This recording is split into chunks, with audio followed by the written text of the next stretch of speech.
Hi everyone, in this tutorial I'm going to show you how to paint elephants in acrylics, and this is going to really focus on the layering process and how to paint realistic skin texture. Now for this, the first thing that I do want to mention is this is a complex subject to paint when trying to go for a photorealistic painting. We want to make sure that we've got the wrinkles right, the texture, the emotion. Elephants have got quite small eyes, so we don't want to skip over that part. You can see that I'm paying real close attention to map in all of the main darkest wrinkles, and then those highlights within those wrinkles are also placed in the right position. That's very important in terms of the lighting, but we will get to that as we work on more of the wrinkles on the trunk. Now in terms of this, I do think working in small sections is beneficial because it could get too overwhelming and we start to hesitate more, which can mean that we start to overthink the process. It takes longer, we get disheartened, and it's just a bit of a vicious cycle. So you can see here that I'm working in small sections, and while one bit's waiting for that to dry, I'm working on another section.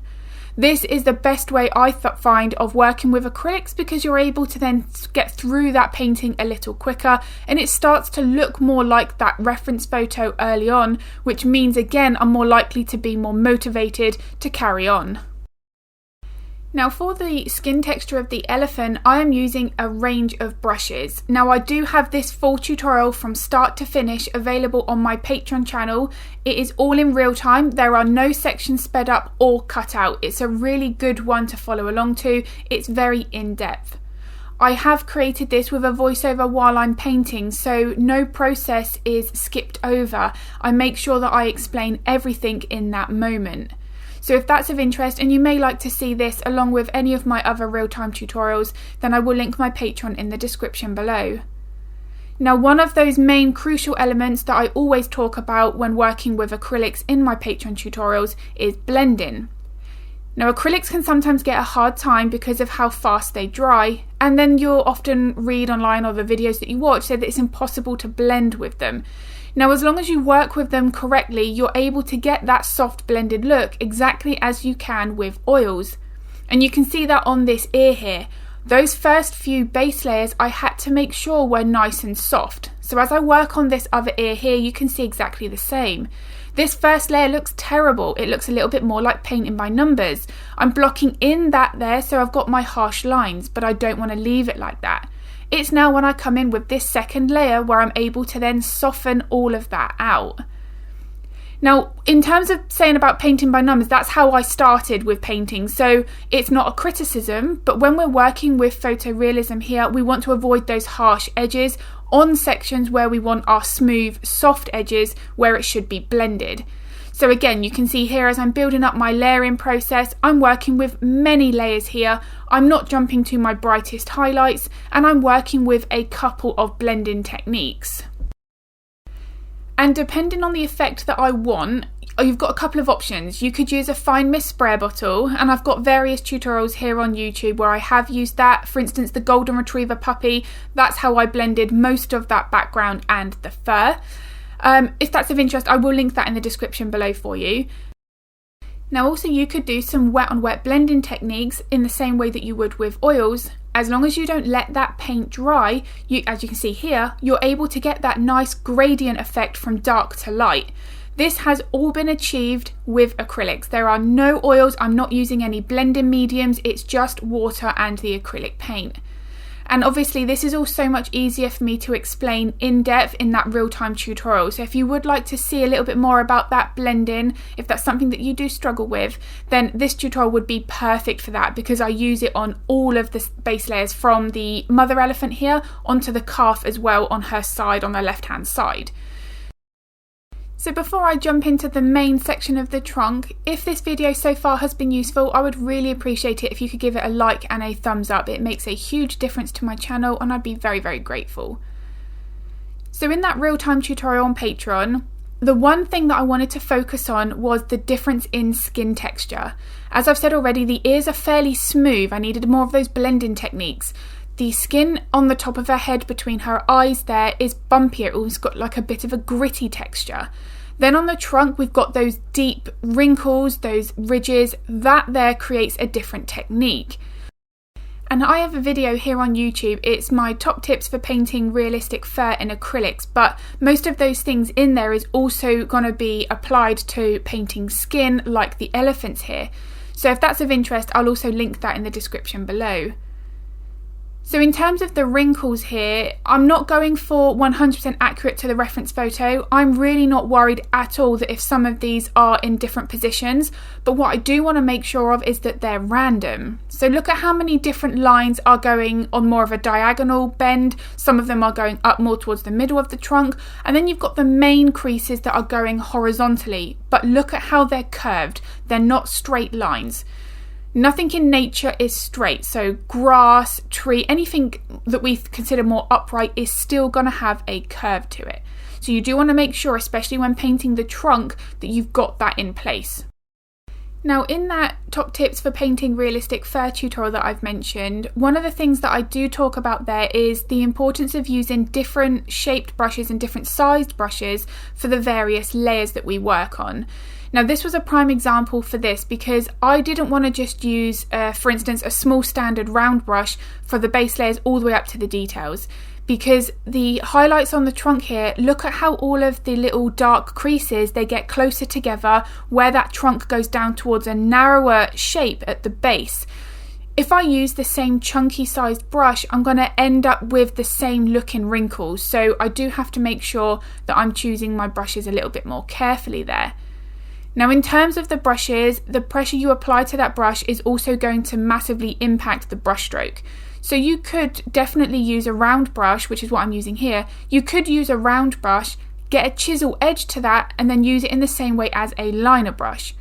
The details you create are probably not going to be as fine as a liner brush, but you can, when you get more confident with painting, make one brush give you various different brush strokes. You don't have to have one brush of each different size or each different shape. For instance, filberts, rounds, flats, it's not needed necessarily. The main brushes I use really are liners, rounds and filberts. I don't actually have many of the others. I find that those will do pretty much anything. Because as I've mentioned, it's all about the pressure that you apply to that brush, how you're loading the paint, how you're actually using that brush, where you're holding it on the handle. All of these things I cover in my Patreon tutorials because obviously it's a lot easier for me to mention that while I'm painting. Now, another thing that I talk about in every single tutorial, both on Patreon and here on YouTube, is the importance of contrast. Now, as we start to work on the body of the mother elephant here, that's where you start to notice this more. I've got my shadows really dark, right by the side of the trunk there, and I'm getting my highlights on this leg eventually nice and bright. But again, like what I've said, I'm not jumping to my brightest highlights first because I have to build up that depth gradually. This is just the same layering process and the same techniques applied when painting fur. You want to work with what's closest to the skin and building up from there. When you picture it and you look at your reference photo that way and you ignore the brightest highlights when you're building up those layers, you'll find then that you'll actually start to get more realism in your painting because you're not jumping to that colour or those values that are sat on the very top. They do need to be left until those last layers. Now again, as I go more through this painting, you can see how I've broken it down into small sections. I haven't painted each leg all at the same time. I'm working on one, getting that about 80-90% complete, focusing on the texture, my contrast, the details, and then when I'm happy, I move on to the other leg. So the real-time tutorial of this elephant painting on my Patreon channel, I do provide the reference photo, liner and full material list. And one of the things that I do mention at various stages throughout that tutorial is how never to rush any one element. Now this was a big painting, so this was 16 by 20 inches. I don't typically work that size because of the length of the time the paintings take, and obviously I do create a lot of tutorials, so I need to be realistic with how long each one takes. But I did want to make sure that I did this on a larger scale because I was painting all of the body of both subjects. It had to be a larger size in order for me to still fit in a nice amount of detail. The larger you work, the more detail you have, the more space you can work with to add all of those brush strokes. Now, the one thing that I did mention throughout the Patreon tutorial is when you're working on a larger scale, when you're trying to get this much realism and detail as I was, it's so important not to put pressure on yourselves to get it finished in a day. So I actually spent 30 hours, pretty much to the minute, on this painting. Now that is longer than I've spent on any project for the last few years, but I had to put in that time because of the size of the painting, as I said, the complexity of the subject with all of those wrinkles, and just that all of that detail when working on a larger scale does just take time. It really can't be rushed. But I've been so happy with my finished painting here. It's actually one of the ones that I feel is the best that I've created. So for me, the time it took was irrelevant. I was very aware, obviously, because of the length of the tutorial, but I had to make sure that I was happy with the end project. That means then that I've learned so much from that piece. If there was a specific section that I made a mistake on any of my tutorials, I always include that in my Patreon tutorials as well. There are no parts cut out because mistakes happen. It's important to know how to learn to fix them. That's the most important thing. Because then when that mistake happens on another painting, because it's bound to happen, it happens all the time, we don't then get that sinking feeling because we don't know how to fix it. So mistakes are actually the one way that we can improve our painting skills, which again is why I never ever cut them out of my Patreon tutorials. Now when it came to the calf, the one thing that I really wanted to focus on was the difference in skin texture. I have still included the wrinkles where needed, but look at how much smoother the top of the head is. There aren't as many wrinkles on the trunk between the eyes where that trunk does start, where the tusks are. That is a really important thing to notice because just like when painting people, you don't want to be adding a load of wrinkles to a baby because you're going to make that skin look aged. So this was something that I wanted to really make sure that I focused on here. Now another thing as well is, again, the lighting, the contrast. You can see that the mother elephant is actually casting a really strong shadow on that baby. So I had to make sure that I got my darks really dark and that my highlights where needed were really bright. This overall, when I zoom out of the camera, you'll see, and at the end of this tutorial, I will have a photograph of the finished painting. But you can see the lighting is going to play a huge role here. The way that the light catches on the side of the adult and then the shadow is reflected onto the baby helps to give more of that three-dimensional feel and therefore more realism to the finished piece. So the other thing that I do want to mention is the background of this tutorial obviously is also available on my Patreon channel. I didn't include it for this just because I wanted to focus on the elephants, but if you would like me to make a little YouTube video showing how I did that, then I'm more than happy to include that on YouTube as well. Do let me know in the comments. Now the one thing that I focus on every single Patreon tutorial is the use of glazes, and it's something that I'm asked quite a lot about on YouTube. I don't use any glazing mediums in order to do my glazes. I do just thin my paint with water and I find that that works really well.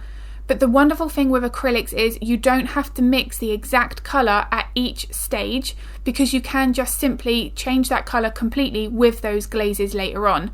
And throughout this tutorial you've seen that I've done that.